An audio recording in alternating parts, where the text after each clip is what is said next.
Hey everybody, thanks for tuning into this video. I just wanted to go into a little bit more detail about the structure of the music and phrasing so that you can better understand how to put your mixes together so that they make a lot more sense. If you were over at my last video, you'd remember how I had talked about the importance of counting the music in groups of 8.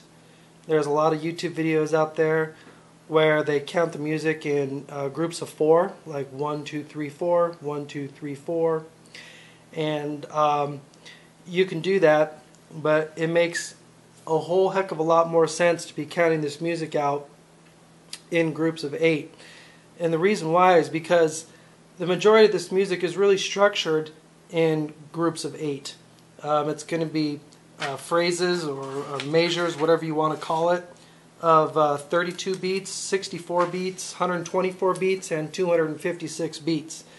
And most of the music that's out there, house music, electronic music, whatever it may be, the majority of the changes are going to take place every 32 or 64 or 128 beats or 256 beats.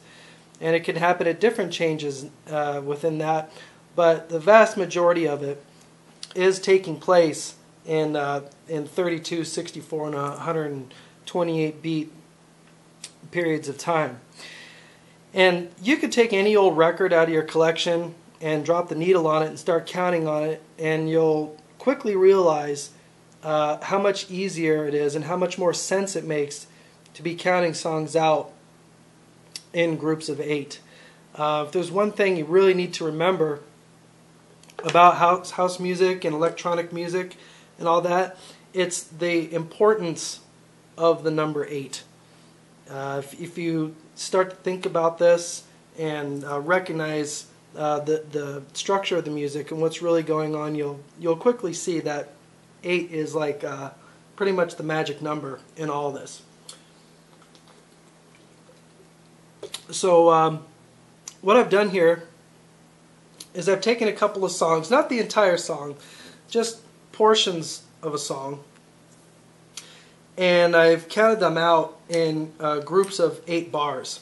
So every single line here in this represents 8 beats. So here's 8 beats, 8, 8, 8. So this little area right here, that represents 32 beats. Here's 32 more beats, 32 more over here. And so this entire vocal section, it takes place in a 256 beat area. And also let me say that your average amateur DJ, he understands that music is counted. He understands that there's a 1, there's a 2, there's a 3, there's a 4, and if he's fortunate enough, he's also discovered that there basically is a 5 and a 6 and a 7 and an 8 in that also. And while they do understand that, they typically do understand that if they take the 1 of a certain part of the song and put it over the 1 of another part of the song, that it's going to go together better. But if they don't understand the real big picture here of phrasing and the way this music is put together, that logic is really only going to take them so far. And so let me explain what I mean by all that. Here's song number 1. Basically, this is the song that everyone's listening to on the dance floor. And then here is song number 2. This is the next song that people are going to be listening to on the dance floor. And as you can see, we've got another 256 beat section here, but instead of vocals, it's piano. So now the DJ's basically decided, well, I like song number 1, and I think that song number 2 is going to go with it really well. So what I'll do is I'll recognize or locate a 1 somewhere on track number 1, and then I'll find a 1 somewhere on track number 2, and I'll put them over the top of each other, and it's going to go together. Well, your average DJ is going to screw this up in any number of ways. And here's one way that they may screw it up. What they'll do is they'll locate, for example, the beginning of the piano solo. This bar right here, at the beginning of that bar is a 1. So they say, okay, well, if I can just locate a 1 on the first record somewhere and put them over the top of each other, it's going to sound good. So they may do something like this, where they put them together like that. And so now what you've got is, yes, indeed, you've got a group of 8 beats right over the top of another group of 8 beats where the ones are together. But look at the changes. Look at when the changes are taking place. They're not taking place at the same time. Like, for example, this area right here is ending its 32-beat section right when this one is starting. So the change that's taking place in here, it's not going to sound that great on the dance floor. The changes are going to take place in different times. It's not going to be lined up. This is the kind of stuff that's going to clear the dance floor. Also, the other problem with this, you notice, is they've got the piano solo starting somewhere in the midst of all these vocals. And in some situations, of course, yeah, that's going to sound fine. But typically, you want to be leery of mixes like that because you're just going to have too much stuff happening at the same time, where you got the vocals going and the piano going and the bass notes, the hi-hats, the claps, the synth noises, and any other sounds that are going on. It could be, just cluttered and you got too much stuff going on. So a DJ who's a little bit more knowledgeable of this, he may decide, well, you know what, we should probably line them up like that. That way we got, the measures are going together now, but still we have the other problem of the piano kicking in the midst of all these vocals. And while this is going to sound better than the other way of doing it, still you got the problem of vocals and piano going together at the same time, which may or may not sound good, but typically it could be a problem.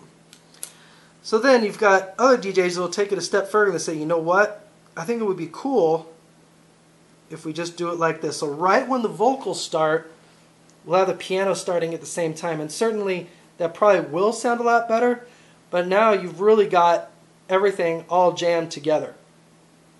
And then some DJs who really have no clue what's going on, they won't even manage to get the ones together. They're just going to kind of slide these in here where everything's beat matched and it's all going together. There's no train wrecks, but there's no continuity to this mix at all. You got the changes happening all at different times, and this is going to be a real problem. So the answer or the question is, how do you deal with this? What are we going to do? Okay, we realize that we got song number 1. We really like it. We like the vocals. We like everything that's happening here. And we also like song number 2. We like the piano and everything that's happening here. How do we bring these together so that it sounds good and that it makes sense? And the thing is what you want to be thinking about is putting your mixes together so that they're going to make sense. And that's going to be something like this. Or what you've got is, right when the vocals are ending, boom, the piano starts in. And that's definitely is going to be a lot better than the other alternatives that I showed you earlier. And to take it a step further, you might even decide, you know what, I don't think I want the piano just kicking in right then and there like that. Maybe we should let a few beats go by and some other sounds and things, and we'll kick in the piano later. So let's do it like this. We'll let 32 beats go by. So now we've got, at the end of the vocals, you got 32 beats of music happening in here, and then the piano starts. And that's definitely going to sound, just fine. But what might even be better than that is to go ahead and let a whole 64 beats go by. And now what you've got is the makings of what would be considered a much more of a professional mix, where you've truly separated these two sections. You've got the vocals going here, and it comes to an end. You got 64 beats of music here, and then boom, we start in with a nice piano solo right at the end of that. So this is the kind of stuff that you really need to be thinking about when you're putting your mixes together. And a lot of times DJs, they do things on the fly, and there's nothing wrong with that. Going freestyle and just using all your skill sets and stuff to make it happen as you go along. But the majority of the time when you do that, it's not going to end up like this. You're not going to get these really good mixes coming together.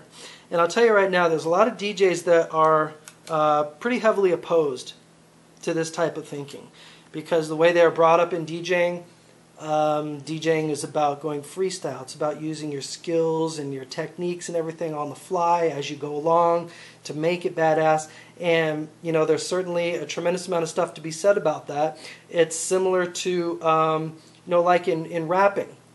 You can sit down and you can plan out your entire rap and write down all the lyrics and then play it or rap it out. Or like you're on stage somewhere and someone just hands you a mic and says, "Okay, man, it's your turn to rap."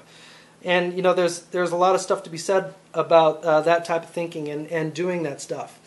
But what it really boils down to is that if you want to take your mixing to the next level, you need to be thinking about planning things out like this. You're lining all the measures up correctly. You're separating major sections from other major sections. And a lot of DJs are they certainly can be very successful without doing this kind of stuff. And they can put together great mixes and great recordings, just by doing it on the fly, just because they have the basic knowledge of, 32 beats. They have that knowledge of the structure of the music and the way it goes together, and they can make this kind of stuff happen. But imagine if someone with that type of skill set was to actually sit down and plan some stuff out. It certainly would be, it could be incredible. They just take the time to really work through it and plan everything out. So the bottom line here is that if you really want to take your mixes to another level, well, what you're going to be doing is at some point you're going to want to be really planning out everything, all of it, from the beginning of the recording to the end of the recording, from the beginning of your mix set to the end of your mix set. You know every song that's going to be in it. You know the order of every song. You know where all the cue spots are. You know exactly where you're going to be throwing it in. You know where you're going to be mixing it in. You know exactly what techniques you're going to be using to make the transition. And all the effects and everything else that you do, it's all planned. So that's the kind of stuff that you need to be thinking about when you're going to be putting your mixes together. You need to be aware of these structures and what's going on. And like I said, the majority of the music, it's written like that. Like, for example, a lot of songs, they'll start out with a very small introduction of maybe 16 beats, like this, right? And then it starts off with your regular measures, like that. And then from here, it could cut off, and then you have when the bass notes really kick in and the song is more involved. Or it's like this. See, you've got a little 16-beat introduction. Maybe in this introduction here, there's just some ambient noises going on, some mellow stuff, nothing too involved. And then it progresses here where you've got these same ambient noises going on here, but now you've got, a hi-hat kicking in there, or a clap, or some other sounds and things that go on. And then as we go further, you got over here where the bass kicks in, and there's more noises, and it's much more involved. See, so what I'm saying is this is the type of stuff that you need to be aware of.